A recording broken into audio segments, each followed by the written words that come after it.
ክብሮም ለምንድነው ሰኒን እሱ ወዳለበት ወደ ውጭ ሀገር የማይወስዳት? ለምንድነው ኪራ የማያስታውሰው?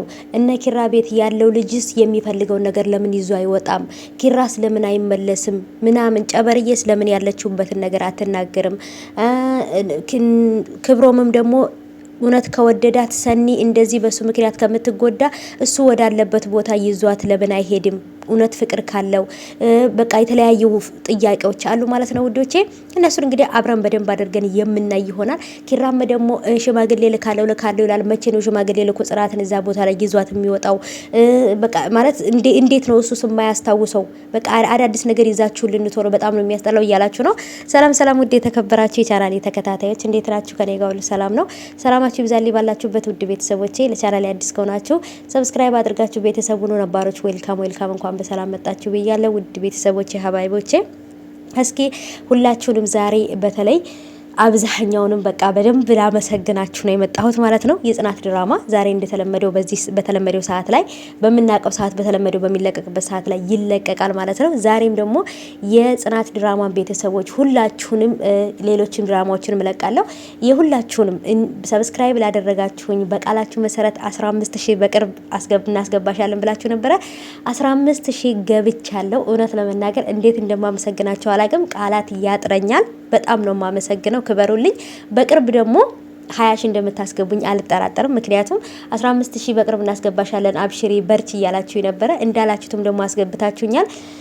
15000 ሰብስክራይብ ገብቻለሁ። እጅግ በጣም አድርጌ አመሰግናለሁ። ሁላችሁንም ክበሩልኝ፣ ፈጣሪ ያክብርልኝ። አሁንም አይከፈልበትም። ሰብስክራይብ አድርጉኝ ውዶቼ፣ እምወዳችሁ ማከብራችሁ የቻናሌ ቤተሰቦች ማለት ነው።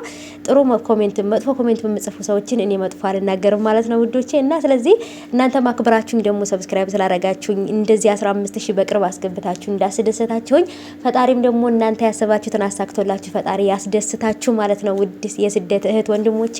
አሁንም ደግሞ ሼር እያደረጋችሁ ሰብስክራይብ አድርጉኝና ቢያንስ በቅርብ 20000 እንድታስገቡኝ እፈልጋለሁ ማለት ነው ውዶቼ። ለ20000 ትንሽ ናት የቀረችው ማለት ነው። 15000 አስገብታችሁኛል። ለ20000 ደግሞ በጣም ትንሽ ስለሆነ የሚቀረው ሼር እያደረጋችሁ ሰብስክራይብ እያደረጋችሁ 20000 አስገቡኝ ማለት ነው። ምክንያቱም በራሴ በቪዲዮ መጣለሁ ብያችኋለሁኝ። ተመልካች ሲበዛና ሰብስክራይበር ሲበዛ በራሳችን ቪዲዮ የመምጣት ሞራል ይኖረናል ማለት ነው ውዶቼ። እኔም የመዳም ቅመም የእናንተ ስደተኛ እህታችሁ ነኝ። አበረታቱኝ፣ ሀገሬ ሄጄ ገብቼ በደንብ አድርጌ እንድሰራበት ማለት ነው።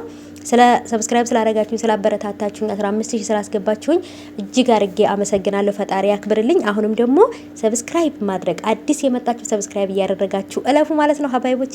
እና እንግዲህ የጽናት ድራማ ዛሬ በተለመደው ሰዓት ይለቀቃል ውዶቼ። በጉጉት በፍቅር እየጠበቅን ነው።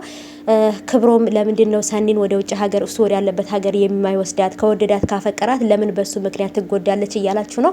እሱም እህቱ የሰኒ እህት ያላት አመለካከት ወንዶቹን በጣም ስለምትጣላ እኔ ከሰኒ ጋር በሆንም ሰላም አሰጠኝም እረፍት አሰጠኝም ብሎ ስላሰበ ሊሆን ይችላል። ግን እንዳላችሁት ደግሞ ከወደዳትና ካፈቀራት እሱ ወደ ያለበት ቦታ ወስዶ በሰላም አብሮ መኖር ይችላል። ግን ደግሞ ክብሮም ስሜታዊ ነበር እንጂ ፍቅር ያለበት አልመሰለኝም። እስቲ እንግዲህ የእውነት ፍቅር ካለውና የሚወዳት ከሆነ መጥቶ ይዟትም ይሄዳል፣ ወይንም እሱ መጥቶ ከዚህ ከሷ ጋር አብሮናል ብዬ አስባለሁ። ኪራ ለምን አያስታውስም እያላችሁ ነው። ኪራ የማያስታውስበት ምክንያት በጭራሽ ኪራን የሚያስታውስ ነገር እያደረጉለት ስላልሆነ ማንም ሰው ኪራ እንዳስታውስ እየረዳው አይደለም። እንዲሁም ጥያቄ ሲጠይቅ ራሱ አይመልሱለትም እንደምታውቁት ማለት ነው። ምሩም ደግሞ ለምንድነው ማትረቃው? ለምንድነው ነገሮችን የማታየው? ምናምን እያላችሁ ነው። ይሄን ነገር እንግዲህ በቀጣይ ደግሞ አንድ የተስተካከለ ነገር አለ። ዛሬ በሚለቀቀው ላይ ታዩታላችሁ። የተፈጠረ ነገር አለ ማለት ነው። ብዙ ጊዜ የተፈጠረ ነገር አለ ላችሁ ታዩታላችሁ። የተፈጠረው ነገር ባለፈው እንደዛ ብያችሁ ኪራ ነበር ከሰው ጋር የተጣለው እና ውዶች እንግዲህ ዛሬ ደግሞ እስኪ የምናየው አዲስ ነገር ይኖራል።